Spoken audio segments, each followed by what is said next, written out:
ஓம் சாந்தி. 21/7/2026 செவ்வாய்க்கிழமை. வாணி தரும் வசந்தம். இனிமையான குழந்தைகளே, நீங்கள் இதுவரை கேள்விப்பட்ட விஷயங்கள் படி நடந்து வந்தீர்கள்.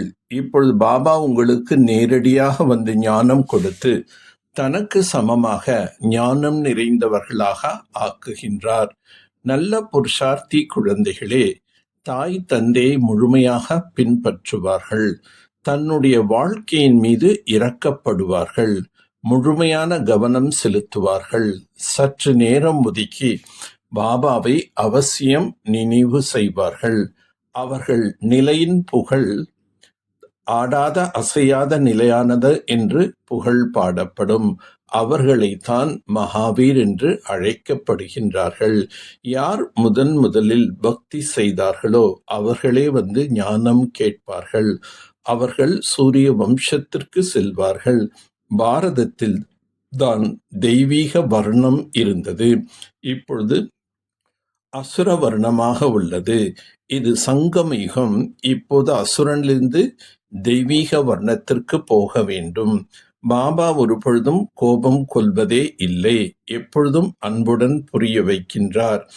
நாடகத்தின் அனுசாரமாக பதீத்தர்களை பாவனமாக ஆக்குவதற்காக நான் பிரம்மாவின் உடலில் வருகிறேன் என்று தந்தை புரிய வைக்கின்றார். பக்தி எப்பொழுது பூர்த்தி ஆகின்றதோ அப்பொழுதுதான் நான் சிருஷ்டிக்கு வரவேண்டியதாக உள்ளது. அவர் எப்பொழுது வருகின்றார் என்ற விவரம் எந்த சாஸ்திரத்திலும் எழுதப்படவில்லை. யாருக்கும் தந்தை வருகை பற்றி தெரியாது. நாம் இப்பொழுது இந்த கல்வி கற்கின்றோம். எதிர்காலத்தில் 21 ஜென்மத்திற்காக. இந்த உலகம் இப்போது இருப்பதற்கு தகுதியானதாக இல்லை. சிறிது காலத்திற்கு பிறகு அணுகுண்டுகள் எல்லாம் போடுவார்கள். அப்பொழுது இது உண்மையான மகாபாரத யுத்தம் என்று அறிந்து கொள்வார்கள். இப்பொழுது என்னை நினைப்பதால் அனைத்து தவறுகளும் சரியாகிவிடும் என்று தந்தை கூறுகின்றார். பாபா மற்றும் சொர்க்கம் இரண்டையும் நினைவு செய்ய வேண்டும். எந்த ஒரு விக்கர்மம் செய்ய வேண்டாம். நீங்கள் இப்பொழுது விக்கர்மம் செய்தீர்கள் என்றால் 100 மடங்கு தண்டனை கிடைக்கும். விக்கர்மம் செய்ய வைப்பது மாயை. அதன் மீது வெற்றி பெற வேண்டும். நீங்கள் ஹனுமான் மகாவீர் அல்லவா? நாம் பாபாவுடையவர்களாக ஆகிவிட்டோம். மாயாவிடம் தோல்வி அடையக்கூடாது. புருஷார்த்தி குழந்தைகள் தன்னுடைய வாழ்க்கையின் மீது இரக்கப்படுவார்கள். சொர்க்கத்தின் எஜமானன் ஆவதற்கு நீங்கள் தன்னை தகுதியாக ஆக்கிக் கொள்ள வேண்டும். இது பாபாவின் நினைவால் தான் ஆக முடியும். அதிகாலையில் எழுந்து பாபாவை நினைவு செய்ய வேண்டும். குழந்தைகள் பாபாவுடன் மிகவும் அன்போடு சந்திக்கின்றார்கள். பாபாவை நினைக்காமல் பாவங்கள் நீங்காது. தமோ பிரதானத்திலிருந்து சத்தோ பிரதானம் ஆக முடியாது. பாபாவின் நினைவில்தான் வருமானம் உள்ளது. நீங்கள் விஷ்ணுபுரிக்கு எஜமானன் ஆகிவிடுவீர்கள். நீங்கள் சத்தியுகத்திலிருந்து கலியுகம் வரை முழு சக்கரத்தையும் அறிந்துள்ளீர்கள்.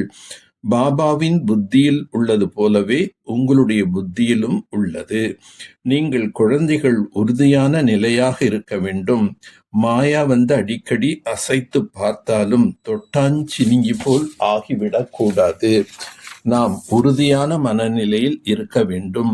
ஆன்மீக கல்வியை கற்று உண்மையான வருமானம் செய்து மேலும் செய்விக்க வேண்டும். வீட்டுக்கு செல்ல வேண்டும் என்ற செய்தியை அனைவருக்கும் கொடுக்க வேண்டும். இப்பொழுது எந்த விக்கர்மமும் செய்யக்கூடாது. அதிகாலையில் எழுந்து பாபாவை மிகவும் அன்போடு நினைக்க வேண்டும். சிறிய சிறிய விஷயங்களுக்கெல்லாம் தொட்டாஞ்சினிங்கி ஆகக்கூடாது. உங்கள் நிலை ஆடாதசையாது இருக்க வேண்டும். ஞானத்தின் வெளிச்சம் மற்றும் சக்தியின் மூலமாக தனது அதிகாரத்தை விழிப்புணர்ச்சி செய்யக்கூடிய வெற்றி மூர்த்தியாக ஆவீர்களாக. எந்த குழந்தைகள் ஞானத்தின் பிரகாசம் மற்றும் சக்தி மூலமாக முதல் இடைக்கடை அறிந்து முயற்சி செய்கிறார்களோ அவர்களுக்கு அவசியம் வெற்றி கிடைக்கின்றது. வெற்றி கிடைப்பது கூட அதிர்ஷ்டத்தின் அறிகுறியாகும். ஞானத்தில் நிறைந்தவராவதான் அதிர்ஷ்டத்தை விழிப்புணர்ச்சி செய்வதற்கான சாதனம் ஆகும். ஞானம் என்பது படைப்பவர் மற்றும் படைப்பை பற்றியது மட்டும் அல்ல. ஞானம் நிரம்பியவர் என்றால் ஒவ்வொரு எண்ணம், ஒவ்வொரு வார்த்தை மற்றும் ஒவ்வொரு செயலிலும் ஞான ஸ்வரூபமாக இருக்க வேண்டும். அப்பொழுது வெற்றியின் மூர்த்தி ஆகிவிடுவீர்கள். ஒருவேளை முயற்சி சரியாக இருந்தும் கூட வெற்றி தென்படவில்லை என்றால் இது தோல்வி அல்ல, ஆனால் பரிபக்குவ நிலை அடைவதற்கான சாதனம் என்று புரிந்து கொள்ள வேண்டும். விலகியவராக இருந்து கர்மேந்திரியங்கள் மூலம் கர்மம் செய்வித்தீர்கள் என்றால் கர்மாத்தித் நிலையின் அனுபவத்தை எளிதாக செய்யக்கூடியவர்களாக இருப்பீர்கள். யோகத்தில் அமரும் பொழுது உள்ளடக்கும் சக்தியை ஒரு நொடியில் பயன்படுத்துங்கள். சேவையின் எண்ணங்கள் கூட உள்ளடங்கி போய்விட வேண்டும். ஸ்டாப் என்று கூறிய உடனேயே நின்றுவிட வேண்டும். ஃபுல் பிரேக், முழுமையாக நின்றுவிட வேண்டும். தளர்ந்த பிரேக் அல்ல.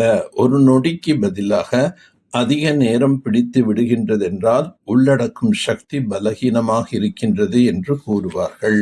நல்லது. ஓம் சாந்தி, ஓம் சாந்தி, ஓம் சாந்தி.